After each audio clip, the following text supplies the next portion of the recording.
మీరు ఫలించండి, అభివృద్ధి పొందండి, విస్తరించండి అని దేవుడు చెప్పిన ఈ మాటను ఎంతో మంది వింటున్నాం. అక్కడ చెప్పబడిన విషయం ఒకటి, ఆది కాండంలో సంతాన అభివృద్ధి కొరకు మాట్లాడిన మాట అది. ఇప్పుడు దైవజనులు మాట్లాడించిన మాట నిజంగా అది కూడా మంచి సందర్భమే. మీరు ఫలించండి, అభివృద్ధి పొందండి అని చెప్పిన మాట ఇక్కడ కూడా ఉంది. మీరు ఎలా అంటే బహుగా ఫలించాలన్నాడు ఇక్కడ.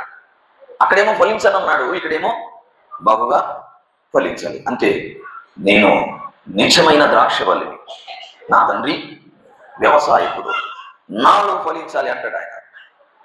ఇప్పుడు అక్కడ ఉన్న మాటను ఆది కాండంలో చూడండి ఒకసారి. ఆది కాండము 2వ అధ్యాయము లేదా 1వ అధ్యాయము 22వ వచనం.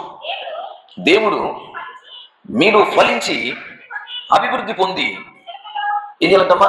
మీరు ఫలించి అభివృద్ధి పొంది సముద్ర జలములను నిండి ఉండుడనియు పక్షులు భూమి మీద విస్తరించును గాకనియు, ఈ విధంగా ఒక్కొక్కటి ఆయన మాట్లాడుతూ తెలియజేస్తూ మనతో చెప్తున్నాడు.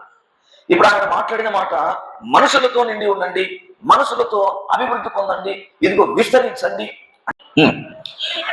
నేను నిజమైన ద్రాక్షవల్లిని, నా తండ్రి వ్యవసాయకుడు, నాలో ఫలింపని ప్రతి తీగను ఆయన తీసి పారవేయును, ఫలించు ప్రతి తీగే మరి ఎక్కువగా ఫలింపవలనని దానిలోని పనికిరాని తీగలను తీసివేయును.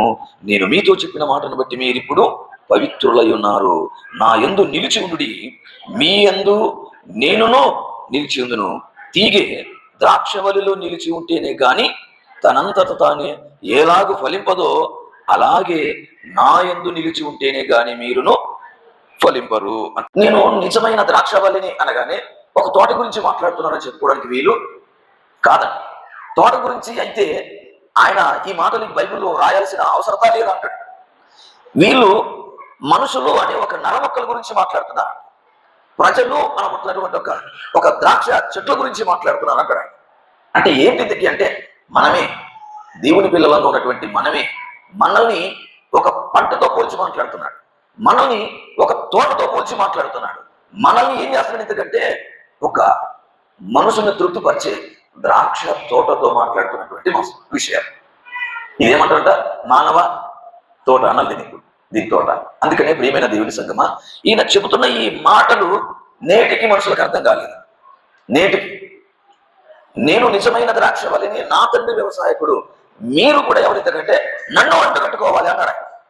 నన్ను అంటు కట్టుకోవాలి, నాలో ఫలించాలి, నాతో ఫలించాలి, నన్ను మీలోనికి ఆహ్వానము పలుకాలి అన్నాడు ఆయన.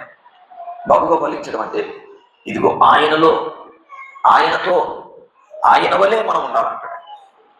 ఈ మాటలు నేటికి మనుషులకు అర్థం కాలేదు. కానీ మనుషులకు అర్థం కాక ఏం చేస్తున్నారు ఎందుకంటే లోకంలో వాళ్ళకి ఇష్టం వచ్చినట్టుగా వెళ్ళిపోతున్నారు. కానీ జంతువులు, కానీ చెట్లు, కొన్ని చెట్లు అర్థం చేసుకున్నాయంట ఆయన. చెట్లు ఎలా అర్థం చేసుకున్నాయో మీరు చూడండి ఒకసారి. న్యాయాధిపతుల గ్రంథము 9వ అధ్యాయము, న్యాయాధిపతుల గ్రంథము 9వ అధ్యాయము 9వ వచనం నుంచి చూస్తున్నారు. ఇక్కడ చెట్లకు కూడా తెలియజేశాడు అదే ఆది కాండంలోనే. మీరు ఫలించండి, అభివృద్ధి పొందండి అని మనుషులతో చెప్పిన ఆయన చెట్లతో కూడా మాట్లాడాడంట. ఆయన చెట్లతో కూడా చెప్పాడు. కానీ మనుషుడు మాత్రము పెడచెవిన పెట్టేశాడు. చెట్లు మాత్రము దేవుడు చెప్పిన మాట మేరకు ఇక్కడ కొనసాగుతున్నాయి. మీరు చూస్తున్నారు 9వ వచనం. మమ్ముడు ఏలుమని ఒలీవ చెట్టును అడగగా, ఒలీవ చెట్టు దేవునిని మానవులను దేని వలన నరులు సన్మానించుదురో ఆ నా తైలము నీయక మాని చెట్ల మీద రాజునయ్యుండి ఇటు అటు ఊగుటకు నేను వచ్చేదనా. చెట్లు మాట్లాడుతున్నాయి మనతో. ఏమని చెప్తున్నాయి ఎందుకంటే ఇదిగో కొన్ని చెట్లలో కలిసి ఒక చెట్టు దగ్గరికి వచ్చి మాట్లాడుతున్నాయంట. నీవు మా మీద రాజు ఉంటావా అని చెట్ల దగ్గరకు వచ్చాయంట. చెట్టు అంటదంట, ఎవరే నాయన, నేను రాజుగా ఉండనికనో, నేను పసిలింటిగా ఉండనికనో నేను సర్పంచ్గా ఉండనికనో వార్డు నంబర్గా ఉండనికనో నేను రాలేదు. నేను దేనికోసం వచ్చాను ఇంతకంటే దేవుడు నన్ను ఫలించమన్నాడు. ఆ ఫలించినటువంటి ఆ తైలముతో దేవుణ్ణి మానవులు మహిమపరుస్తారు. నేనేమి అంతకంటే నా ధర్మంగా తైలం ఇవ్వాల్సిన బాధ్యత నాది. నేనేం చేయాలి ఇప్పుడు? తైలము నేను ఇవ్వాలి అంతే తప్ప ఎగస్తపడం నాకే అవసరం లేదు అనుకున్నానంత. ఈరోజు మనుషుని అడిగితే ఫలిస్తున్నానో లేదో తెలియదు, కానీ నేనైతే ఇదిగో ఈ విధంగా ఉన్నాను. కనుక ప్రియమైన దేవుని సంగమా, బైబిల్ చెప్తుంది ఏమంటుంది? ఎందుకంటే మీరు గలాతీయులకు రాసిన పత్రికలో దైవజనులు చదివించారు కదా, ఇదిగో ఈ చెట్టుకున్న జ్ఞానము కంటే మీకు అధికమైనది అంటాడు ఆయన. ఈ చెట్టుకున్న తెలివి కంటే మీకు అధికమైనది సృష్టిలో దేని కూడా లేదు అంత జ్ఞానం అంటాడు. అన్నిటికంటే శ్రేష్టమైన వాడు మీరు అని చెప్పి మనల్ని పంపిస్తే మనం ఏమైపోయింది? ఎందుకంటే బుద్ధి లేని వాళ్ళుగా ఉండిపోతున్నాం, జ్ఞానం లేని వాళ్ళుగా ఉండిపోతున్నాం, తెలివి లేని వాళ్ళుగా ఉండిపోతున్నాం అంట. ఇది ఎంత మట్టుకు వాస్తవం చెప్పండి? ఎంత మట్టుకు వాస్తవం? ఆయన అన్నాడు కదా, నేనే నిజమైన ద్రాక్షవల్లిని, నా తండ్రి వ్యవసాయకుడు, ఇదిగో నాలో మీరు ఫలించాలి, నాతో మీరు ఫలించాలని దేవుడు చెప్తే ఏం చేసింది ఈ రోజుకి? ఎందుకంటే చెట్లకున్నంత జ్ఞానం కూడా మనిషికి లేకుండా అయిపోయింది. చెట్లకున్న జ్ఞానం కూడా మనిషికి లేకుండా అయిపోయింది. అయితే దేవుడు ఏం చెప్తున్నాడో ఒకసారి మీరు బైబిల్లో చూడగలిగితే, బైబిల్ మనతో ఏం మాట్లాడుతుందో ఇంకా ఆ పదాన్ని న్యాయాధిపతుల గ్రంథంలో ఇక్కడ చూసుకున్నాం కదా. ఇక్కడ ఒక ఇద్దరు ముగ్గురు చెప్తారు. ఒకటేమో ఒలివ చెట్టు అయితే, ఒకటేమో ద్రాక్ష చెట్టు అయితే, ఒకటేమో అంజూరపు చెట్టు అయితే, ఇవన్నీ కూడా మనకు పాఠాన్ని నేర్పిస్తున్నాయంట. ఇవన్నీ మనకు పాఠాన్ని నేర్పిస్తున్నాయంట. ఇది యోబు గారు మాట్లాడుతున్నారు, ఇదిగో దేవా నీ హస్తములు నాకు అవయవ నిర్మాణము కలగజేశాయి. ఇప్పుడు ఏం చేయాలి చెప్పండి? ఏం చేయాలి? దేవుడు కలగజేస్తే ఏం చేయాలి చెప్పండి? ఇప్పుడు అంటే అవయవ నిర్మాణము కలగజేసిన దేవుని హస్తాలు నన్ను ఇంత చక్కగా రూపురేఖలు చేశాయి కదా, నేను ఏం చేయాలి? ఎందుకంటే ఏ విధంగా ఉండాలి? ఎందుకంటే ఆయన కష్టాన్ని మనం గుర్తు చేసుకోవాలంట, ఆయన శ్రమలను మనం గుర్తు చేసుకోవాలంట, ఆయన బాధలను మనం గుర్తు చేసుకోవాలంట. అన్ని గుర్తు చేసుకొని ఇదిగో ఈ రూపురేఖలను మనం చూసుకున్నామంట. ఆత్మ ఫలాలు, శరీర ఫలాలు ఉన్నాయి, శరీర కార్యాలు ఉన్నాయి. శరీర ఫలాలు ఏంటి? ఎందుకంటే మనం చూస్తాం, ఒక ఆపిల్ పండు కావచ్చు, ఒక నారింజ పండు కావచ్చు, ఒక సపోట పండు కావచ్చు, రకరకాల పండ్లు ఉన్నాయి. ఇప్పుడు ఈయన అన్నాడు ఇది ఆత్మ ఫలము అన్నాడు. ఏం ఫలం అంటే ఒకసారి చెప్పండి అందరూ? ఆత్మ ఫలాలు. ఆత్మ ఫలం అనగానే ఎలా ఉంటాయి చెప్పండి ఒకసారి? ఆత్మ ఫలము అన్నాడు. ఆత్మ కనపడినప్పుడు ఈ ఫలాలు ఎట్లా కనపడతాయి చెప్పండి? ఫలాలు ఆత్మ అయితే కనపడదు, కానీ ఫలాలు కనిపిస్తాయి. ఎలా కనపడతాయి చెప్పండి? ఎలా కనపడతాయమ్మా? క్రియలు లేని విశ్వాసం మృతము. క్రియలు లేని విశ్వాసం మృతం. అయితే ఆత్మఫలం ఏమనగా ప్రేమ. ఇప్పుడు ఇది ఫలింపులో మొదటి భాగం ప్రేమ అన్నాడు. ప్రేమ అంటే ఏంటిది? ఇందుకి ఏం ప్రేమ? ఈ ప్రేమ ఏ విధంగా ఉంటుంది? అయితే ఒకసారి అన్నాడు ఆయన యోహాను గారిని, పేతురు గారిని ఏమంటారు? ఎందుకంటే ఒకసారి యోహాను సువార్త 21వ అధ్యాయము 17వ వచనంలో మాట్లాడుతూ ఏమని తెలియజేస్తాడో మీరు చూస్తున్నారు. ఇప్పుడు మూడోసారి ఆయన యోహాను కుమారుడు అయిన సీమోను నన్ను ప్రేమించుచున్నావా ఏమనంటమా అని అతను అడిగాను. నన్ను ప్రేమించుచున్నావా అని మూడవసారి తను అడిగినందుకు పేతురు వ్యసనపడి, ప్రభువా నీవు సమస్తమును ఎరిగిన వాడవు, నిన్ను ప్రేమించుచున్నానని నీవే ఎరుగుదువు అన్నాడు. నీవు సమస్తమును ఎరిగిన వాడవు, నిన్ను ప్రేమించుచున్నానని నీవే ఎరుగుదువు అయ్యా అన్నాడు. ఇది ఏ ప్రేమ చెప్పండి?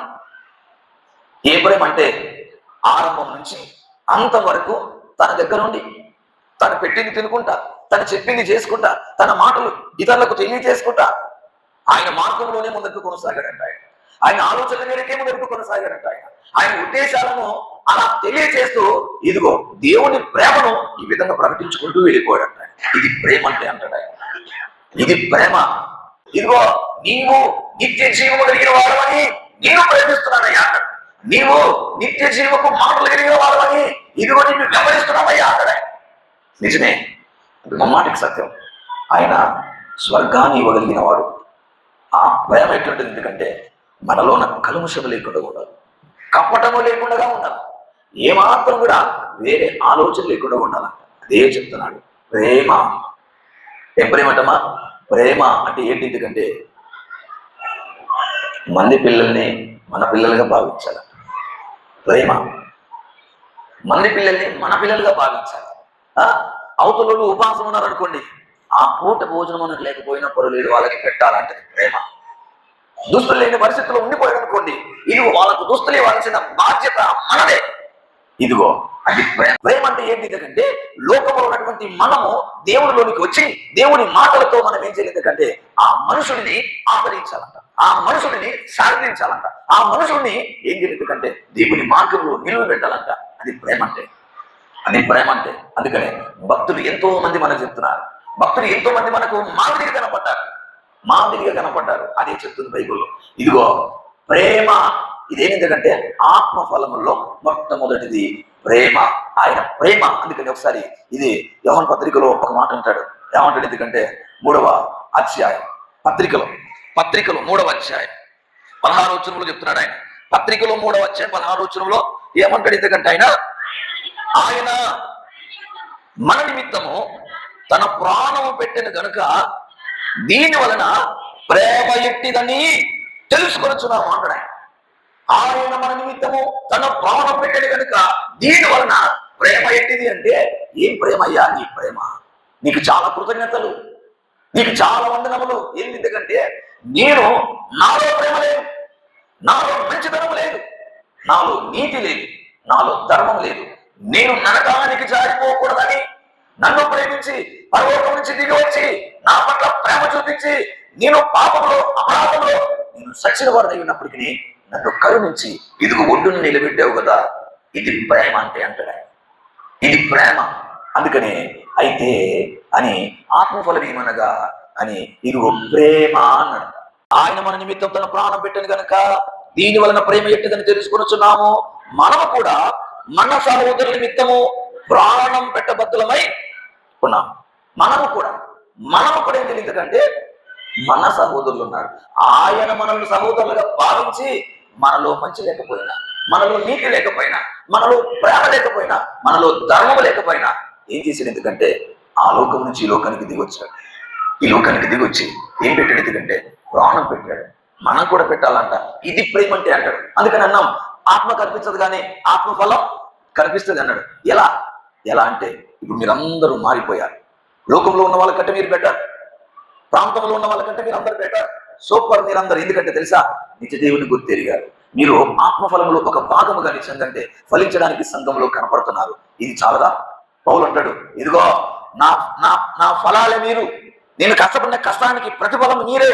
ఇక్కడ కూర్చున్నారంటే గల కారణం దేవుని మాట నేను మీకు తెలియజేశాను, మీరు విన్నారు, ఇదిగో మీరు ఇక్కడికి వచ్చి కూర్చున్నారు, దానికి కారణం మీరే అంటాడు. నిజంగా చాలా మంచి పదాలు. కొరింథీయులకు రాసిన పత్రికలో 9వ అధ్యాయం పదం. అయితే ప్రియమైన దేవుని సంగమా, మనం ఏమంటుంది? ఎందుకంటే ఆత్మఫలము అనగానే ఈ విధంగా సాటి వ్యక్తులని, పక్క వాళ్ళని మనం వేరే ఆలోచనతో చూడకూడదు.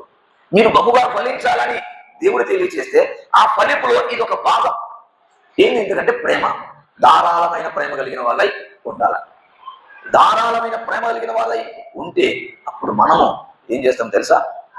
ఆత్మఫలములో ఒక భాగము నెగ్గిన వారము. ఆత్మఫలం ఏమనగా ప్రేమ, సంతోషము, సమాధానము. ఇవి మీరందరూ ఖచ్చితంగా రండి. ఒక్కొక్క బుధారము ఒక్కొక్క పదం మీద నేర్చుకుందాం, టైం లేదు. ఒక్కొక్క పదము. ప్రేమ అంటే ఏంటో ఒక వారం, సంతోషం అంటే ఏంటో ఒక వారం, సమాధానం అంటే ఏమో ఒక వారం. ప్రతి బుధారము ఇట్లనే ఖచ్చితంగా రండి. ఆదివారము ఒక కోణంలో నేర్చుకుందాం, బుధారము మరొక కోణంలో నేర్చుకుందాం. దేవుని మాటలు నేర్చుకోవడానికి ఆసక్తి కలిగి చక్కగా దేవునిలో ఫలించాలని మీకు అందరికీ కూడా తెలియజేస్తూ ఈ మాటలు ముగిస్తున్నాను.